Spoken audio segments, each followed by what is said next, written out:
The Xbox is about to get faster? That's right, and so is my intro.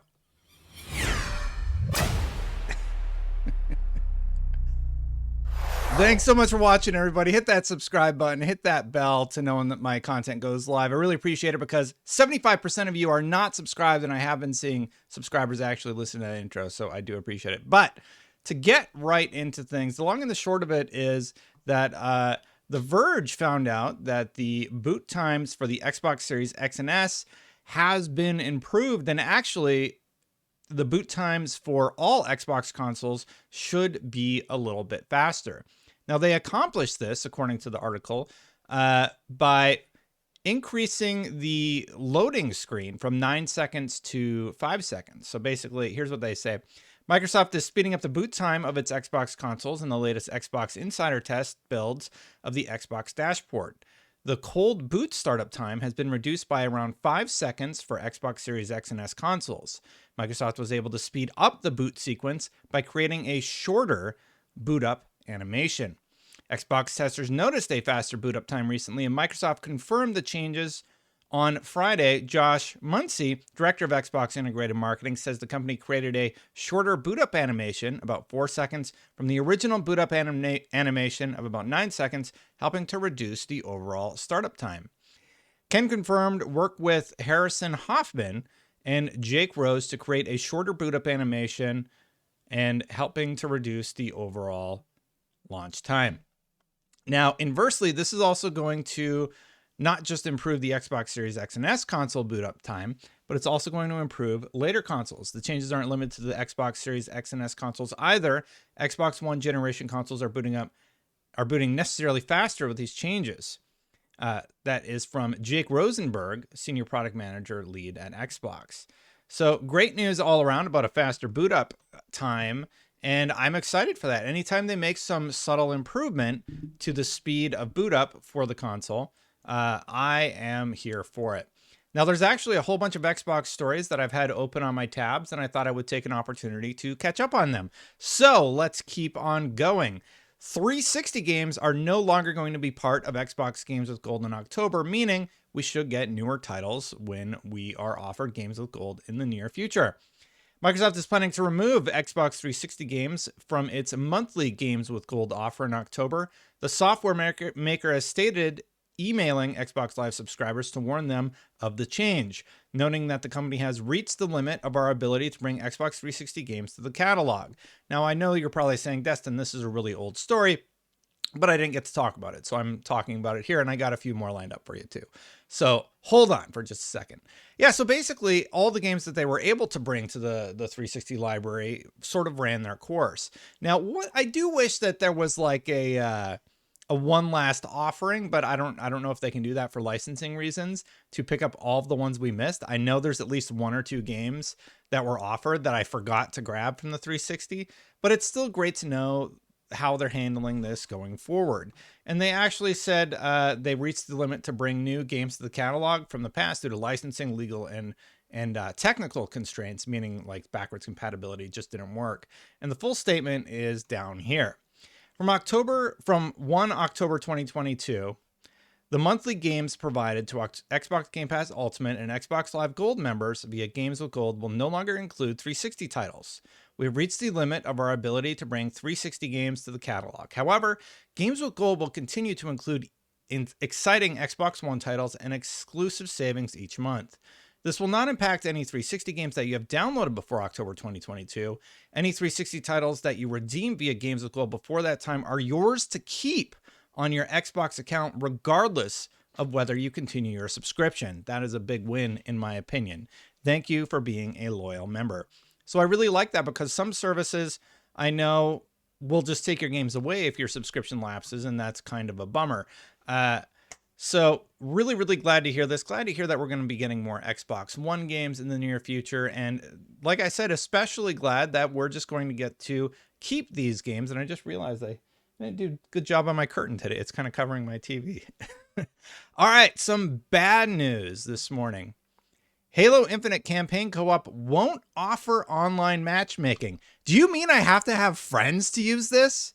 Ridiculous. Absolutely ridiculous. But in all seriousness, come on, 343. Like, really? It's already like a year later, and now you're telling me that there's not going to be any online matchmaking components so that I can just fill up the queue. Let's read the article to figure out what's going on here. You're gonna have to link up with your friends, and there's like a lot of quirks with this. Where like, yeah, online co-op is really, really fun, but the fact that it's forcing you to play through its entirety with the same team and stuff like that is weird. Basically, the statement said there's no plans to add matchmaking in Halo Infinite's campaign co-op for its final release. Instead of official matchmaking, Xbox suggests players use external tools like Discord. In its statement to Games Radar, on Xbox statement specifically called out the new Xbox Discord service as a useful tool for gamers looking to find like-minded players, both during the beta period and once the feature goes live in its final state. It's a bummer because like you want to talk about how good the new service is and everything, and then they just figure out some way to like take a little bit away from it, right? And that just bums me out because I want to just be like, yeah, co-op's a lot of fun. It's a lot of fun to play with your friends, but you have to play through them play with them for the entirety of it. And now, no, there's not going to be any sort of online co-op, so you can just enjoy and randomly connect with people. It's just such a weird design decision that I'm sure they're limited for some reason, but the end experience is less than positive in my opinion. Speaking of Discord, Xbox owners will finally be able to connect to Discord voice chats from their console. Thank you so much. I am so tired of being on PC and wanting to play Halo or whatever game with somebody and having to figure out how to use the party chat on the Xbox console with PC. I'm sure somebody out there is like, it's super easy, Destin. You just go into the menu and then do all this stuff. You know what's really easy? Discord. You log into Discord, you hop into your room, and it's just so simple. Discord has been like the standard for so long. I'm so happy about this. So Discord announced today that it's finally adding voice chat integration to Xbox consoles. The addition means that Xbox Series X and S and Xbox One owners will be able to talk to their friends on Discord voice chats from their console. Thank goodness.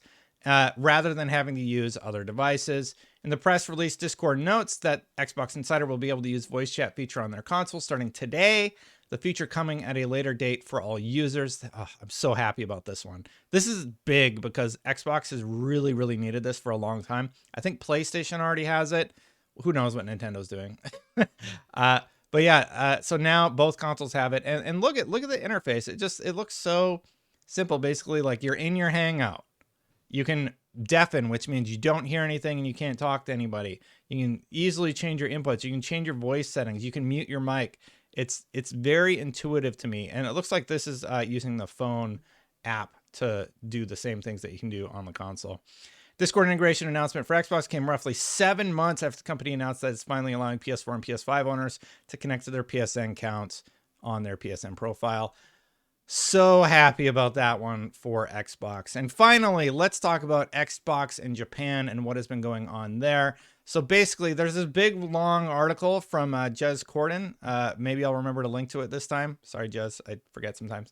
But anyway, the state of Xbox in Japan. And Jez wrote all this stuff looking at sales. If you look at actually the sale figures here, it looks like slowly but surely the Xbox series of consoles is at just like a nice pace to end up like here at this on this graph, and hopefully they continue selling well there. They have a lot of work to do, but there was a quote from Microsoft at the end that I wanted to bring up, and I don't know what I just clicked on.